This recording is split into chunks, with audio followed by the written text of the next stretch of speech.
વિદ્યાર્થી મિત્રો, ચેપ્ટર 2 સ્થિત વિદ્યુત સ્થિતિમાન અને કેપેસિટન્સનું ઉદાહરણ 2.10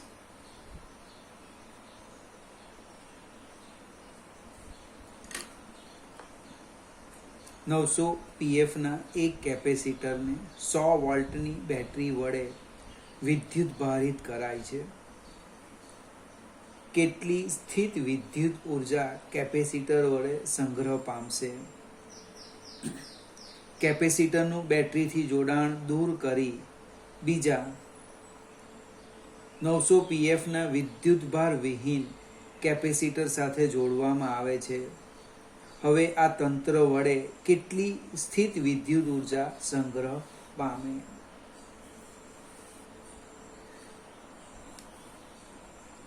આપણે નાની સરખી આકૃતિ જોઈએ.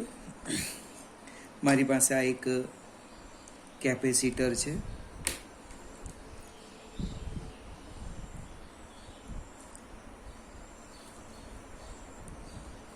એને આપણે એક 500 વોલ્ટની બેટરી સાથે જોડવામાં આવે છે.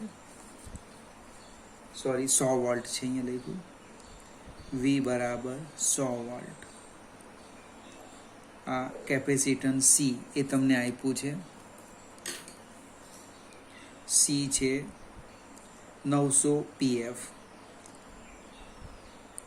900 પીકા ફેરેડ. પીકા એટલે 10⁻⁻12.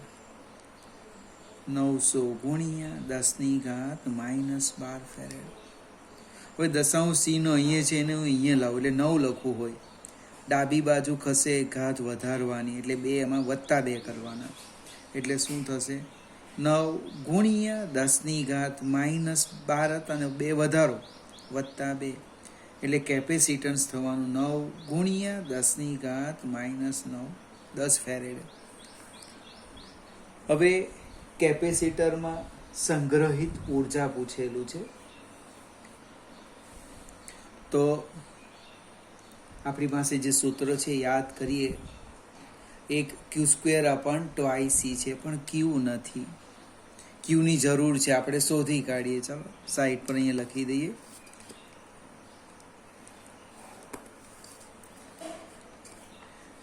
Q બરાબર CV આપણે જરૂર છે એની. C 9 ગુણ્યા 10⁻⁻10 ગુણ્યા V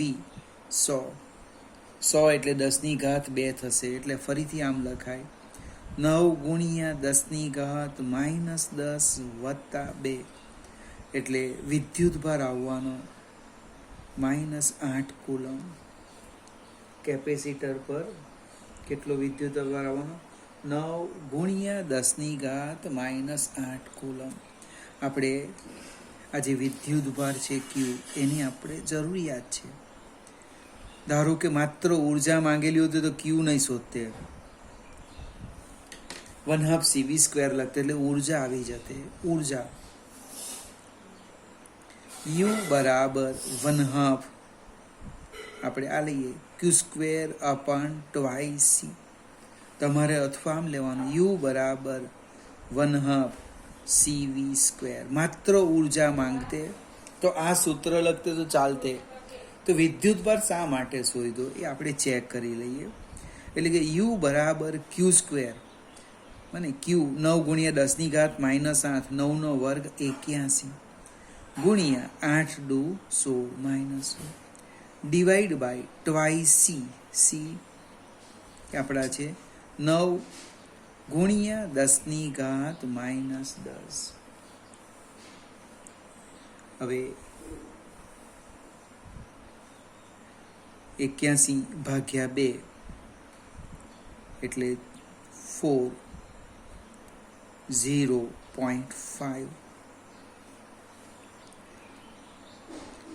ગુણ્યા ભૂલ થઈ, આ 9 છે એટલે 81/9 એટલે 9 આવવાના. 9/2 એટલે 4.5 ગુણ્યા 10⁻⁻, આધાર સરખા ભાગાકાર ઘાતાંકની બાદબાકી એટલે -16 માઇનસ માઇનસ 10 ઓછા ઓછા વત્તા થશે એટલે 4.5 ઉર્જા આવવાની યુ બરાબર 4.5 ગુણ્યા 10⁻−16 વત્તા 10 ઓછા ઓછા વત્તા કર્યા એટલે કે યુ બરાબર 4.5 ઇન્ટુ 10⁻⁻6 જૂલ આટલી ઉર્જા એમાં સંગ્રહ પામશે. હવે બીજો પ્રશ્ન એ અગત્યનો છે. આપણે બેટરી દૂર કરી દઈએ હવે અને એના જેવા જ બીજા વિદ્યુતભાર લખ્યું છે ને વિહીન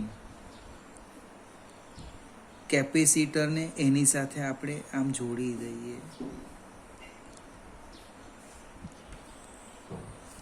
બંને કેપેસિટરના મૂલ્ય સરખા જ છે. સી આ પણ સી છે, આ પણ સી છે. આ વિદ્યુતભારની દ્રષ્ટિએ તટસ્થ છે. આ જ્યારે વિદ્યુતભારી છે એની પાસે ક્યુ કુલમ વિદ્યુતભાર છે. હવે પરિસ્થિતિ શું થવાની?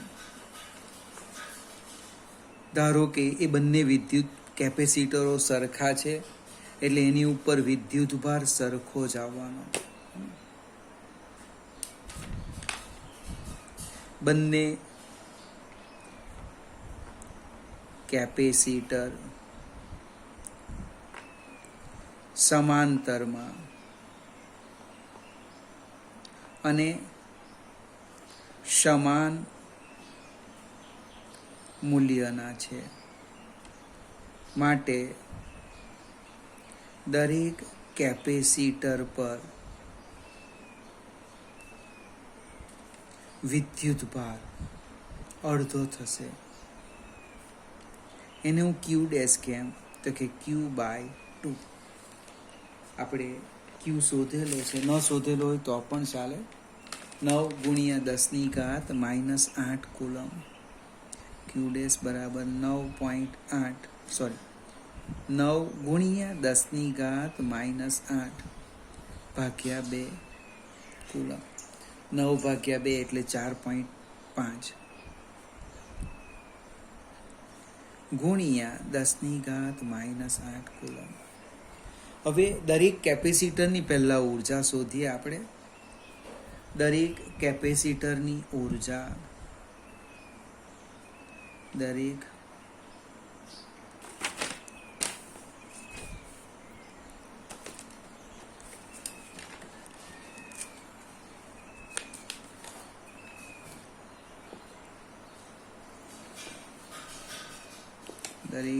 કેપેસિટરની ઉર્જા એને યુ ડેશ કેમ તો કે Q dash square by twice C.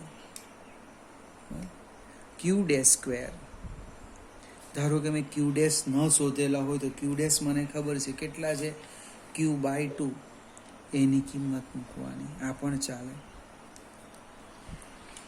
4.5 ગુણ્યા 4.5 4.5 નો વર્ગ એટલે મેં આ રીતના લખ્યું ગુણ્યા 10⁻16 છેદમાં 2 ગુણ્યા સી 9 × 10⁻10.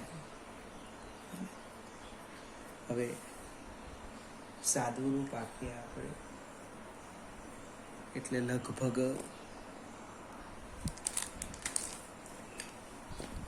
4.5 ગુણ્યા 4.5 4.5 ગુણ્યા 4.5 એટલે 20.25 ભાગ્યા 9 × 2 એટલે 18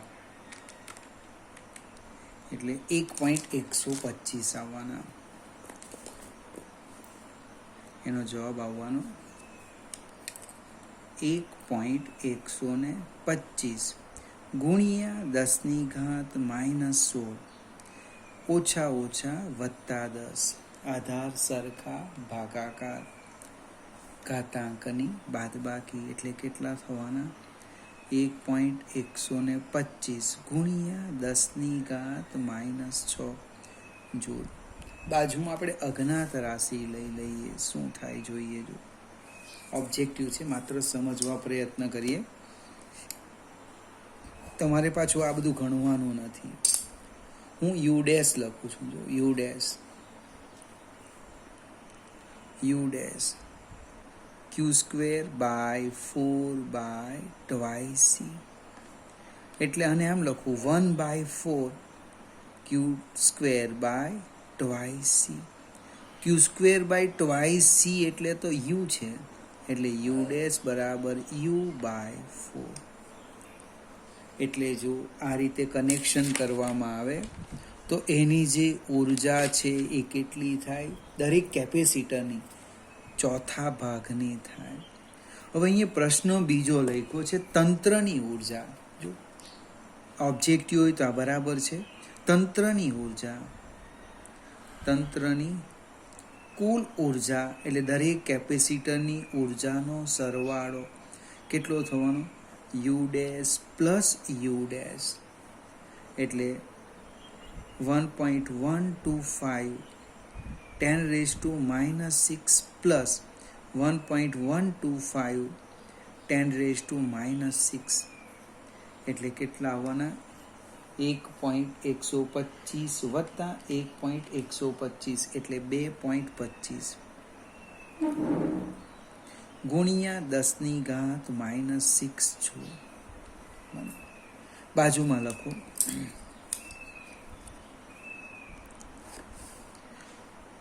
ઉર્જા, કુલ ઉર્જા તો કે you dash plus you dash એટલે કે u/4 પ્લસ u/4 એટલે ટ્વાઇસ u/4.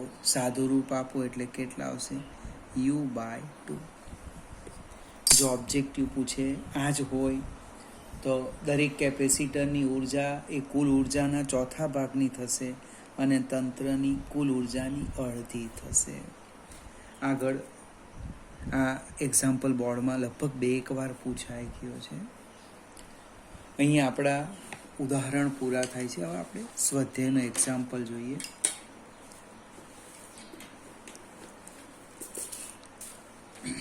એ પણ પહેલો જ એક્ઝામ્પલ છે, સમજવાનો છે.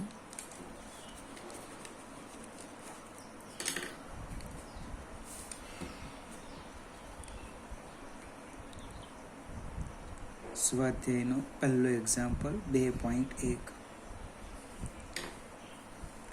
જે રકમ આપી છે એ રકમ આપણે સમજવા પ્રયત્ન કરીએ.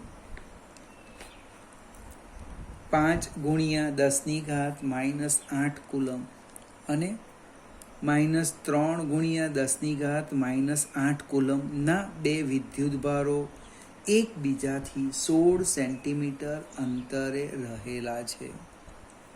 આ બે વિદ્યુતભારોને જોડતી રેખા પરના કયા બિંદુઓએ વિદ્યુત સ્થિતિમાન 0 છે? અનંત અંતરે સ્થિતિમાન 0 લો. મિત્રો ઓલરેડી આ દાખલો આપણે ગણ્યો છે, પણ ફરીથી પ્રેક્ટિસ થાય, થોડું કંઈક ચેન્જ છે તે જોઈએ. એક વિદ્યુતભાર અહીંયા છે Q1, બીજો વિદ્યુતભાર અહીંયા છે Q2.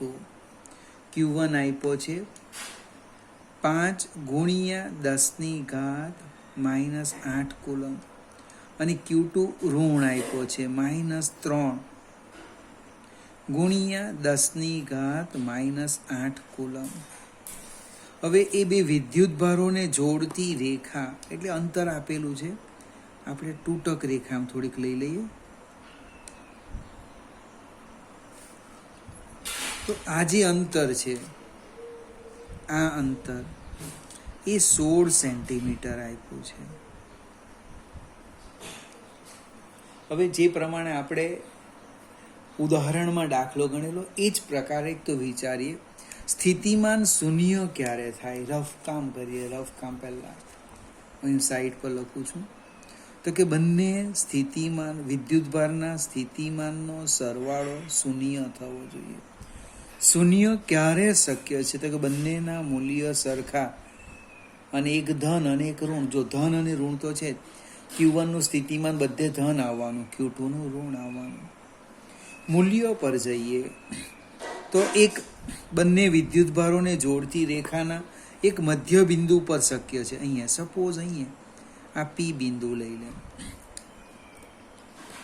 અને અંતર પણ લઈ લઈએ Q1 થી X અંતર, અહીંથી ધારો X અંતર. બીજી પણ એક સંભાવના વિચારાય, રફ કામ છે અહીંયા બાજુમાં, કે V બરાબર 1/4πε0 Q/R. હવે બે વચ્ચે એક શક્ય આવે, મૂલ્ય બરાબર છે. બીજું Q1 ની તમે ડાબી બાજુ જાઓ તો શું થાય ખબર? Q1 ઓલરેડી મોટો છે મૂલ્યમાં 5 અને આ અંતર ઓછું મળે, એટલે છેદ નાનો અંશ મોટો, એટલે આ બાજુ ધન અને ઋણ મળશે પણ મૂલ્ય કદી સરખા ન મળે. તો Q2 ની જમણી બાજુ એક સંભાવના છે. કેમ? તો કે જમણી બાજુ શું થાય કે આ Q1 માટે અંશ મોટો તો છેદ પણ મોટો. જો અંશ મોટો તો છેદ પણ મોટો. Q2 માટે અંશ નાનો તો છેદ પણ નાનો થશે. એટલે એક બીજી સંભાવના લઈએ, X અંતર ક્યાંથી લેવાના? અહીંથી. આ રીતના વિચારીએ. X અંતર એક બીજું બિંદુ લઈ લે P', સંભાવના કે જ્યાં સ્થિતિમાન શૂન્ય થાય. હવે આપણે બંને બિંદુ માટે સામ સામે લખીશું, સમજવા પ્રયત્ન કરશું. પહેલા કોમન શરત લખી દઈએ. ધારો કે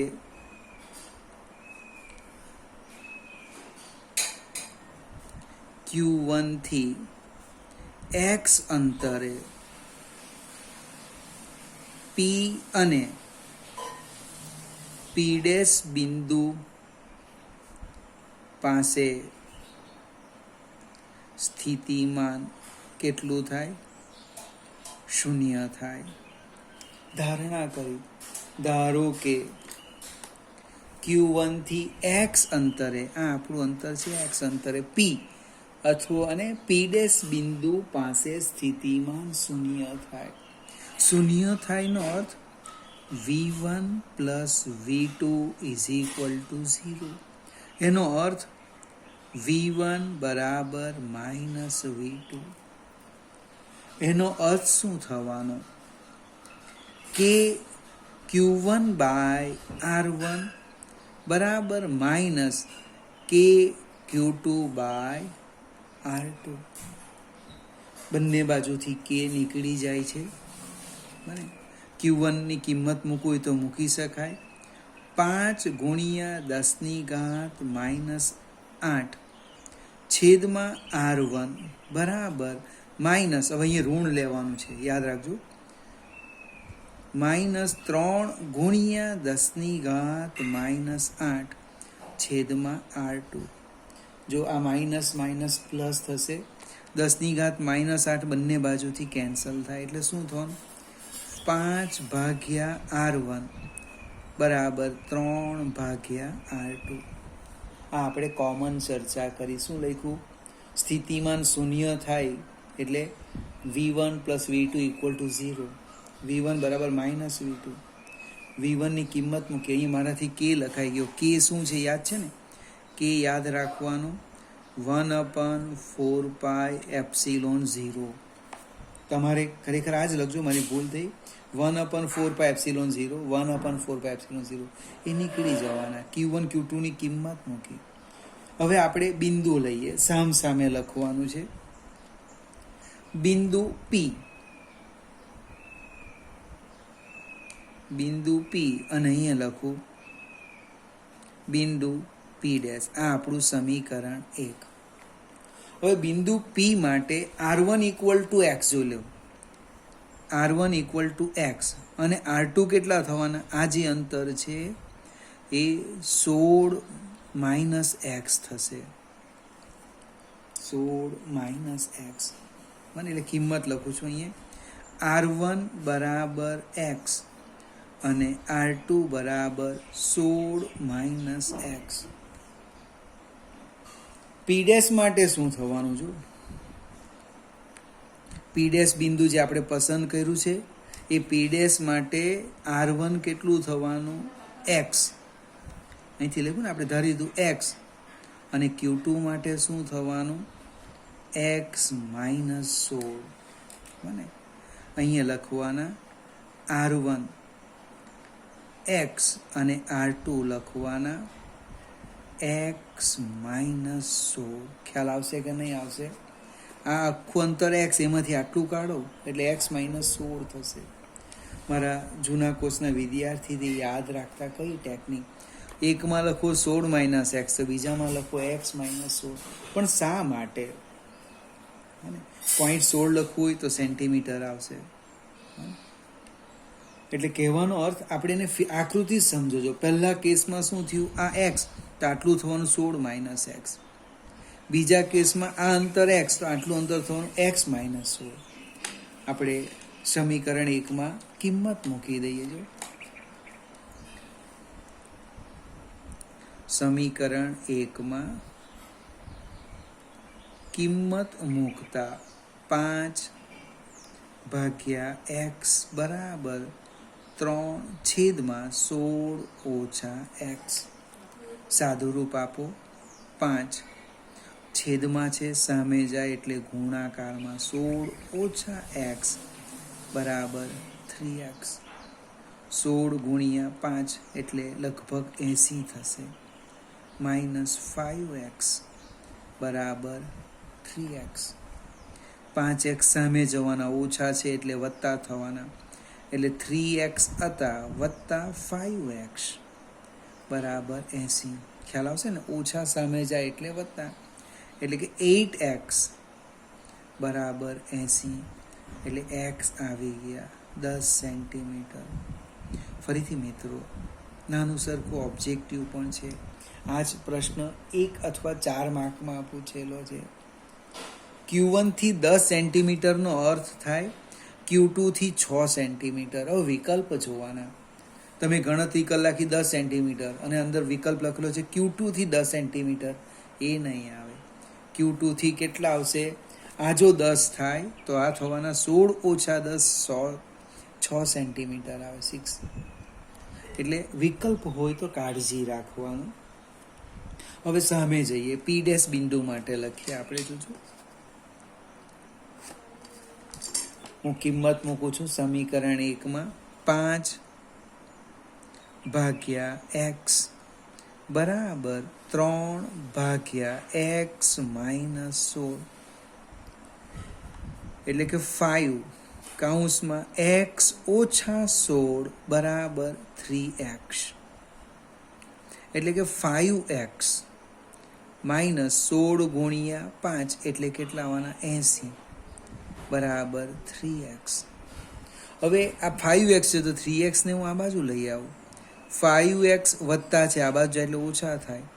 3x બરાબર ઓછા 80, સામે ગયા એટલે વત્તા. 5 માંથી 3 જાય એટલે 2x બરાબર 80. એટલે જવાબ આવી ગયો x બરાબર 40 સેન્ટીમીટર. ફરીથી આ જે જવાબ છે એ સમજાવું. કોઈકનો અલગ પણ આવે. મેં Q1 થી અંતર ધારેલું છે. Q1 થી જવાબ લખવાનો. આપણે શું લખવાના? અહીં નીચે તમારે લખવાનું. મારી જગ્યા ઓછી છે એટલે અહીંયા લખું છું. Q1 થી 10 સેન્ટીમીટર અને 40 સેન્ટીમીટર અંતરે સ્થિતિમાન કેટલું થાય? 0 થાય. કોઈ એકને Q1 ની ગમે તો Q2 લખો. અહીંયા Q2 લખે તો ગણતરી કરવી પડશે. 6 સેન્ટીમીટર કઈ બાજુ બને? આ બાજુ લખવું પડશે. ને કરતાં આ જ બરાબર છે. તમારે જાતે પ્રયત્ન કરવાનો. Q2 થી લેવું x અંતર, તો આ 16 - x થશે. આ બદલાઈ જશે. પ્રયત્ન કરજો. જવાબ જે આવે મને કહેજો. પણ સંજ્ઞા કદાચ બદલાઈ જશે, વત્તા ઓછા. અને Q2 ને જો આપણે ઉગમ બિંદુ લઈએ તો આ બાજુ પ્લસ આવશે, આ બાજુ માઇનસ થઈ જશે. ફરીથી આ જે બંને દાખલા છે એ બોર્ડમાં પૂછાઈ ગયા છે. અને તમને પૂછી શકાય એવી સંભાવના છે. એટલે પહેલાં એકવાર સમજો અને પછી લખવા પ્રયત્ન કરજો. ફરીથી એકવાર આ દાખલો, આટલે સુધી મેં કોમન ચર્ચા કરી, આખી આ કોમન આ ચર્ચા કેવી કરી, કોમન. બરાબર. પછી આપણે બિંદુ લીધું, બિંદુ પી અને બિંદુ પી ડેશ સામ સામે લખી દીધું. પી માટે R1 ને R2 કેટલા, પી ડેશ માટે R1 ને R2. પછી ઘણા દાખલો મેં કીધું ગોખે 16 - x, બીજામાં લખો x - 16, એવું નહીં. સમજો અને તૈયાર કરો.